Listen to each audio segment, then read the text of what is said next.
Ahoy VC, welcome to the Personal Oasis. This is the Blind Island, and today we are going to be continuing on in our top 100 countdown of my favorite albums. Again, this is favorite, not necessarily what I think are the greatest or most artistic of all time.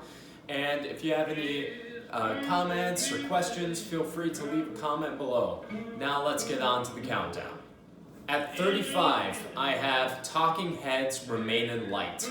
This album was produced by Brian Eno and is truly one of the most wonderful, audacious, artsy rock albums ever created. They're firing on all cylinders here. Talking Heads did come out with a string of albums from the mid to late 70s that are now considered iconic. But this, to me, was a bell that rang throughout the entire rock community saying this is the direction that rock music is going to take moving forward. They took elements of world and international music and blended it into their own, which was hinted at in their previous album, Fear of Music, but in here they take it to glorious new heights. Born Under Punches, The Great Curve, using multiple tracking elements to just create a sound that was huge, big, and cacophonous. Absolutely wonderful, beautiful, and altogether engaging. A record that is very truly without peer in the early 80s. This would declare what music would be for the next decade and beyond. Fantastic record.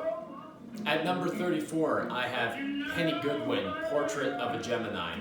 Penny Goodwin was a Milwaukee soul singer who only came out with this one record in the, I want to say, mid-70s.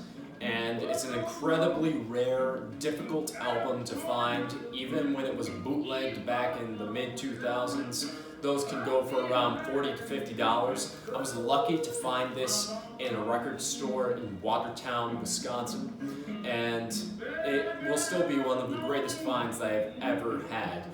Penny Goodwin's singing on here is tremendous. I can't understand for the life of me why she did not become a big deal. Too Soon You're Old is one of the greatest lamentations in soul music that came out in the 70s, and her version of What's Going On is truly revelatory. One of the best unheralded female singers of the 70s, and it is on Spotify. I highly recommend you go seek it out, give it a listen, and see the majestic, beautiful singer that she is. And at number 33, I'm sure that you can hear it in the background right now. It's what's playing on the Personal Oasis. This is Robert Johnson, King of the Delta Blues. This is so amazing. I mean, it's a revelation every single time that I hear it. It sounds plucked out of time, altogether sounding ancient and contemporary in the same breath. His guitar playing still sounds impeccable to today's standards. I know that a lot of people are used to hearing lots of notes being played all at once, and that's how they decide whether or not a guitar player is good or bad. But for Robert Johnson, the fact that he was able to play the way he was able to play, and also the spacing and the phrasing between which strings he chooses to pluck, creates this deep, melancholic mood that pervades the entire album. He is a legend for a reason, and one of the greatest blues singers to ever walk the earth. It truly is a shame that he died at such a young age, but that he left us with a compilation of some of these great singles. We are very, very blessed to have it. I have an original 6i mono copy very difficult to come across. I am so happy it's in my collection. It hits the turntable on a frequent basis, and it is something that I suggest every single lover of the blues seek out. Now, I said earlier in my countdown when they were mentioned with the notorious Byrd brothers that they'd be making another appearance on this list, and here it is. This to me is the pinnacle of country rock.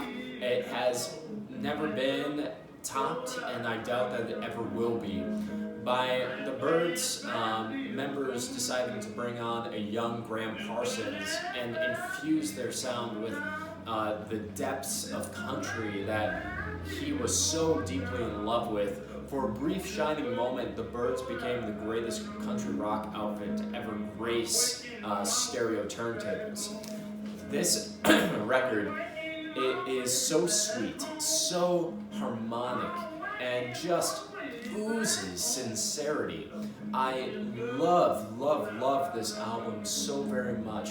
From its cutesy pastiche of rural America on the front cover to the song choices that are chosen throughout the entire album, it continues to just bring me to a pleasant and wonderful mindset every single time that I listen to it, and continues to take my breath away.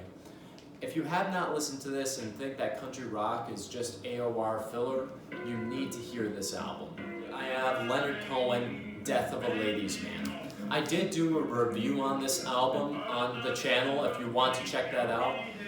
You will notice that I only gave it a 4 out of 5 because it is incredibly messy and very hard to listen to at points. But to me, this is just, it's still genius. I can't stop from listening. Every time I listen to it, there's something new, something revelatory, something exploratory to find in here. And the madness of Phil Spector paired with the sincerity and the abject dejection of Leonard Cohen creates a truly compelling listen every single time that I return to it. Memories is one of the greatest songs that Leonard Cohen ever penned, as well as Death of a Ladies' Man.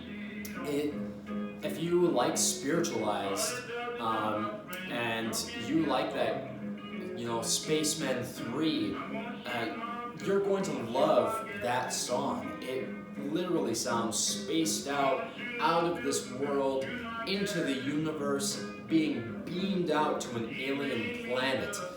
Every time I hear this record, I feel like I am outside of myself.